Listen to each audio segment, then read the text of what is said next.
Hello everybody, my name is Kara, and today I'm here with the How I Read tag. This tag was originally created by Enya's Corner, I think, but I don't believe her channel is active anymore, so I don't actually think I can link the original video. But I was tagged by the lovely Brianna from Rainy Days and Stormy Nights, and I will of course link her information in the description as well. Number 1, how do you find out about new books to read? BookTube is obviously a big one, more like from specific people or like specific kinds of recommendations more than just paying attention to like general trends across BookTube. I find that I really connect best with like specific recommendations or like specific people's reading tastes, which I'm sure a lot of people do. I don't think that makes me special or anything. And then I also like sometimes, you know, on Amazon or like other book shopping websites, like, you know, you'll see the customers also bought or like often viewed with or something. I found some like really interesting books I hadn't heard about like through that, so that's really cool. And then another big one is Goodreads. Both through like their recommendations, like the books similar to this, and also just seeing like friends of mine, like when they add a book to their to read shelf and it looks interesting, and like I'll look at the synopsis and sometimes, like a lot of times I'll end up being interested in it as well. So yeah, a lot of my recommendations come from kind of the book recommending, book blogging kind of world now, mostly because I don't know a lot of people in real life who read, and I definitely do go to in-person like physical bookstores as well, and the library and everything, so I will sometimes just come across things while browsing. Number 2, how did you get into reading?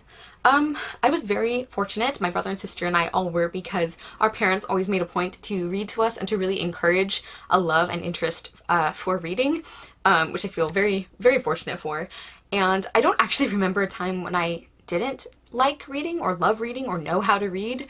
I definitely learned pretty young, and I never really fell out of love with it. There were definitely times in my life where I read less than others, but I've always been a reader. That's always been like part of who I am. Even during times when I was almost exclusively rereading favorite books rather than seeking out anything new, I was always reading. The only thing I can really think of is there were a couple of years, the first couple of years in college, I don't think I read really much, mostly because it's almost like it didn't occur to me to bring books with me to read, or to, you know, like to continue to like seek out things to read while I was in the midst of adjusting to college and everything was going on. But pretty much I think I've always consistently been a reader. Number 3, how has your taste in books changed as you've gotten older? So I would definitely say that it has expanded. I definitely have a few like favorite genres that have always been important to me. Like I have always loved fantasy, and that is still my favorite genre and my most read genre. But I think in a lot of ways my taste has actually gotten broader as I've gotten older. Like I've honed in on very specific things I enjoy, but I've also expanded. Like I read science fiction now, and that was something that I always hated when I was younger. It took me being an adult to really get into middle grade books and to really, really appreciate them and start to enjoy them more than when I was in like the target age range. I actually think it's really wonderful that that's something I had to grow into, you know? Like I don't remember ever growing out of a particular series or genre or anything, and I just think it speaks to the general idea that I feel very strongly, which is like there's no such thing as being too old or too mature for a book. Like your tastes might change and that's fine, but it's not like once you attain a certain level of experience or intelligence, like you're too good for a certain book or age range or genre. Number 4, how often do you buy books? Too often? No. Let's leave it at that.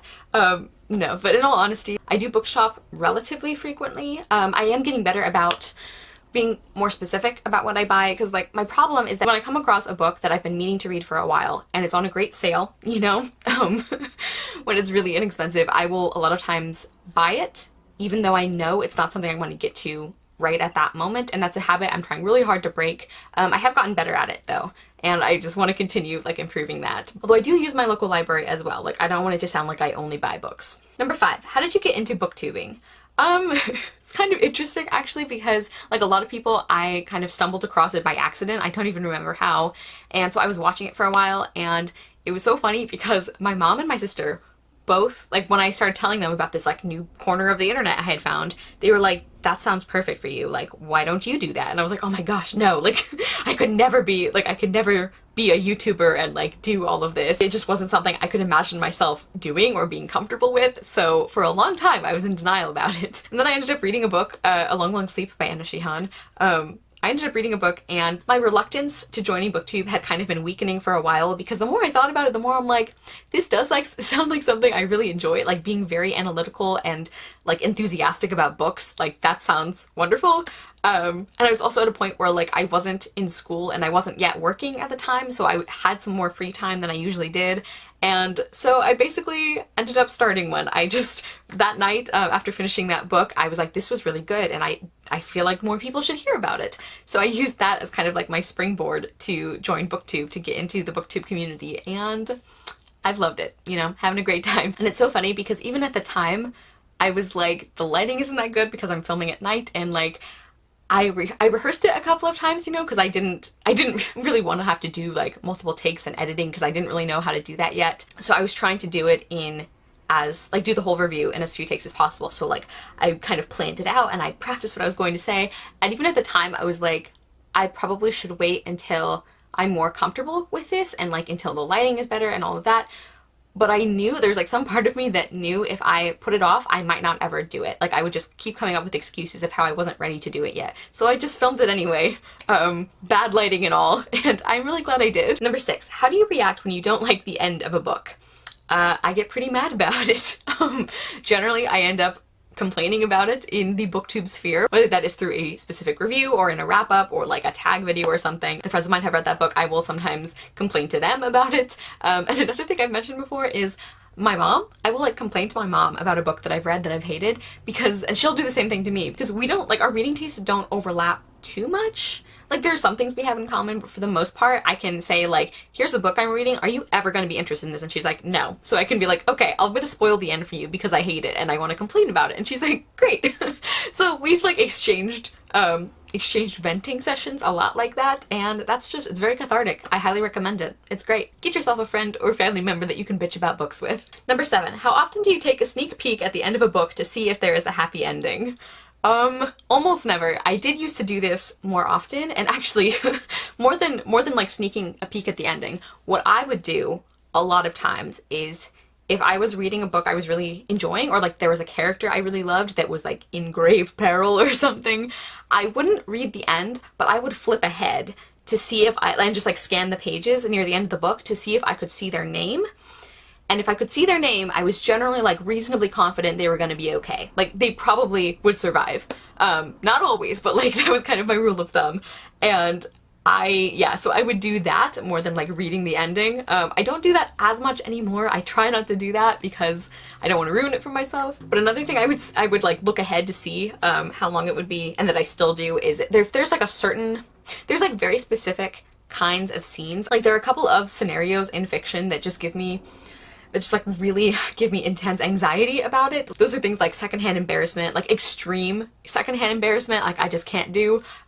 Or if it's like when somebody who's like a mole or a spy or a plant hasn't been caught by the good guys yet, but the audience or the reader knows that and the characters don't. For some reason, that's a very specific scenario that I find really stressful to read or watch. So that's another example of something I will kind of like scan ahead to see how long that scene lasts. So I do sometimes still do that, but for the most part, I'm pretty good about not spoiling myself, partly because I have such terrible luck with spoilers, and partly because I'm like really good at predicting stuff in books anyway, so I really want to give myself every opportunity to be surprised if possible. I mean, hopefully surprised in a good way. Number 8 is, who are you going to tag? I don't actually know if I'm gonna tag anybody. If you guys want to do this, please feel free. It was a really fun, quick tag. I really enjoyed answering the questions. And I also don't really want to tag people because I'm drowning in tags right now, and I kind of, like, I don't know if there are other people out there who I keep tagging who are feeling the same way. I don't want to do that to y'all. So yeah, just leaving this open. If you want to do it, you can. Thank you guys so much for watching. I will see you soon with another video, and I hope you love the next book you read. Bye!